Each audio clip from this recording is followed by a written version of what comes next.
One key reason I value our Outthinker roundtables is that they rarely stay theoretical for long. We may begin with a framework. We may invite someone with deep expertise to discuss the issue. But quickly, the conversation moves into the real work of leadership. What happens when the technology is ready, but the organization is not? What happens when the opportunity is obvious, but the operating model gets in the way? What happens when employees can see what AI can do, but do not yet trust what leaders will do with the value AI creates? That is what happened in a recent Outthinker roundtable with Scott Snyder, a senior fellow at Wharton, adjunct professor at Penn Engineering, author of Your AI Life, and co-author of Goliath's Revenge. We were joined by innovators and strategists across 3 continents. Scott has experienced 3 eras of technological disruption: digital, e-commerce, mobile, and now AI. But what made the session valuable was not simply his presentation. It was the way leaders in the room translated his ideas into the problems they are facing inside their own organizations. The conversation crystallized something I have been thinking about as the AI adoption paradox.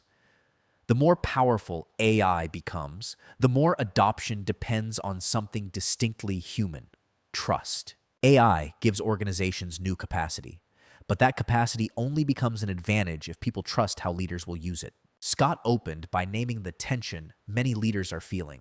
I've lived through a bunch of tech waves, probably like many of you, and I've never seen one with the level of excitement matched with the level of trepidation and fear that I have seen with AI.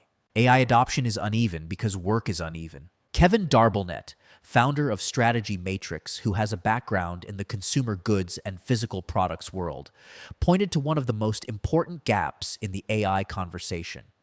Back office use cases are moving quickly. Demand planning, supply planning, marketing, customer service, and other knowledge work applications are obvious places to begin. But the manufacturing floor is different. Kevin pointed out that AI seems to be moving quickly in office functions like planning, marketing, and customer service, but much more slowly on the manufacturing floor, where the opportunity may be just as big. That matters because AI is not equally easy to apply everywhere. It is one thing to use AI at a desk. It is another to bring it into a factory where work is physical, systems are older, and people need tools that fit the way they actually do their jobs. It is one thing to give a knowledge worker access to a generative AI tool. It is another to redesign how a frontline operator, technician, nurse, warehouse worker, underwriter, or field employee does their work. Scott added a useful distinction. Physical environments are harder to manipulate and adjust than digital ones. Legacy systems are more complex. As Scott put it, most of these physical workers aren't sitting at a desktop, at least most of the time of the day.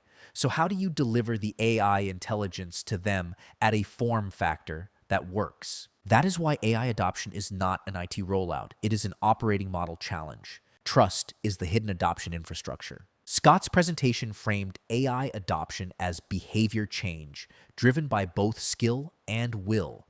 On one side is ability, literacy, proficiency, and eventually mastery. On the other is mindset, openness, engagement, and excitement. The interventions that move people along that curve are not just training modules. They include time allocation, peer support, real experiences, recognition, and rewards. Organizations cannot simply announce AI transformation and expect adoption to follow. They have to design the conditions under which people will want to use AI, learn with it, challenge it, and trust it enough to change how work gets done. This is one practical answer to the AI adoption paradox. If the message to employees is, use AI so we can squeeze more from you, resistance is rational. If the message is, use AI so we can remove repetitive work, protect expertise, and redeploy time toward higher value work, adoption becomes much more likely. The difference is leadership. Leaders need quick wins and bold plays. Atul Tripathi, who has experience at PepsiCo, McKinsey, and P&G, raised another issue many executives will recognize. AI may be moving quickly, but large enterprises are not clean laboratories. Data is fragmented, systems are aging, integration is difficult, foundational work can take years. Atul asked how leaders can balance the urgency to move on AI with the slower work of improving data, systems, and infrastructure. More specifically, he asked how to build like some credible value before the full data environment is fixed. That may be one of the most practical AI strategy questions leaders can ask right now. Scott's deck offered one way to think about that balance. Quick wins build confidence. Bold plays force the organization to imagine how AI could reshape a customer experience, an operating model, or even the business model itself. He also framed this as becoming a two-speed business. One speed moves today forward, finding productivity improvements and near-term use cases. The other works future back, asking what a 10x change in operations, customer experience, or business model could look like. Most companies are more comfortable with the first speed. They can identify use cases, run pilots, and find efficiencies. But the second speed is where advantage begins to form. That is where leaders ask a different kind of question.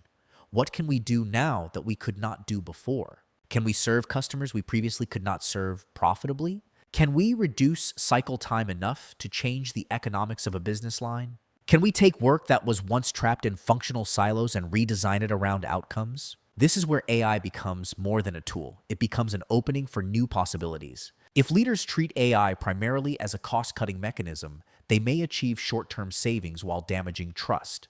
If they treat it as a way to expand human capacity, they can begin to create a different kind of organization.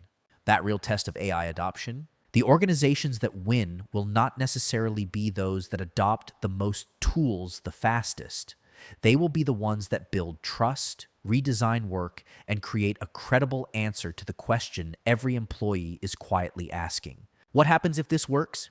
If AI saves time, where does the time go? If AI improves productivity, who benefits? If AI changes a role, will people be prepared for the next version of that role? The answers cannot be buried in a slide deck. It has to show up in decisions, incentives, staffing, recognition, and communication. That is why these roundtables matter.